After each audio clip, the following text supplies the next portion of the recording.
शरद पवार यांच्याकडून कौस्तुभ गणबोटेंच्या कुटुंबियांचं सांत्वन करण्यात आलंय। कौस्तुभ गणबोटेंच्या पत्नीने शरद पवार यांना या हल्ल्याचा थरार सांगितला। जीव वाचवण्यासाठी आम्ही टिकल्या काढून फेकल्या, दहशतवाद्यांसमोर जोरजोरात अजान म्हणू लागलो। अतिशय धक्कादायक अशी ही दृश्य आहेत। गणबोटेंच्या पत्नीने शरद पवार यांना थरारक अशी त्या हल्ल्याची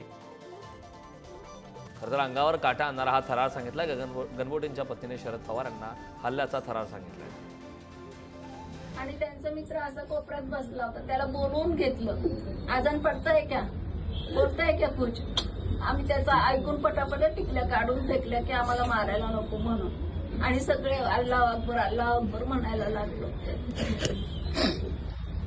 जोर जोरात अल्लाहचा दावा करायला लागलो। तो गेला निघून, पण या दोघांना मारून टाकलं। अजून एक आमच्या बरोबर होता, त्या तंबूच्या मागे बसलेला, त्याला पण मारलं।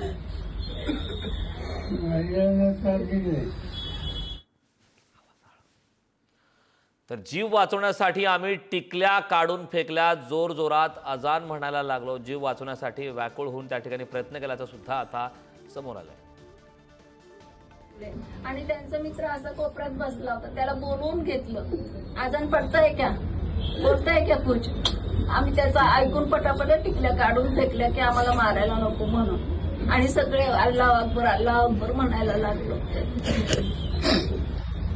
जोर जोरात अल्लाहचा दावा करायला लागलो। तो गेला निघून, पण या दोघांना मारून टाकलं। अजून एक आमच्या बरोबर होता, त्या तंबूच्या मागे बसलेला, त्याला पण मारलं।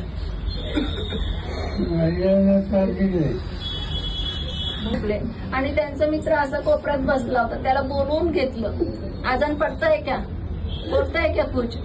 आम्ही त्याचा ऐकून पटापट टिकल्या काढून फेकल्या की आम्हाला मारायला नको म्हणून, आणि सगळे अल्लाह अकबर म्हणायला लागलो।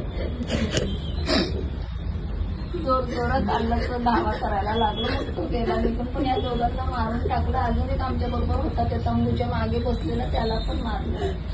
घोड्यावर बसून आम्ही गेलो, पण तरी आम्हाला भीती वाटत होती। मग खाली येताना आमचे गुडघ्या एवढे पाय चिखलामध्ये रुतत होते। आम्ही पळत सुटलो तिथून। नंतर तर आमचे बुटं बिटं सगळे चिखलात अडकले। मग तिथं बुटं बिटं सोडून आम्ही पळत सुटलो तिथनं। मग आमचे घोड्यावाले खूप चांगले होते, ते पण मुस्लिम होते, पण ते आम्हाला घ्यायला आले परत। आम्ही जो ड्रायव्हर केला होता त्यांनी पण आम्हाला शेवटपर्यंत साथ दिली। तो पण खूप ढसा रडला। खूप चांगले माणसं होते। काल पाठवले, इकडनं रिकामे आले फ्लाईट, आणि त्या फ्लाईटने आम्ही आलो। गेले 3 वर्ष नंतर आम्हाला सगळ्यांनी सुप्रियाताई सुळेंचे जे हे होते प्रिय होते, त्यांनी पण खूप सहकार्य केलं।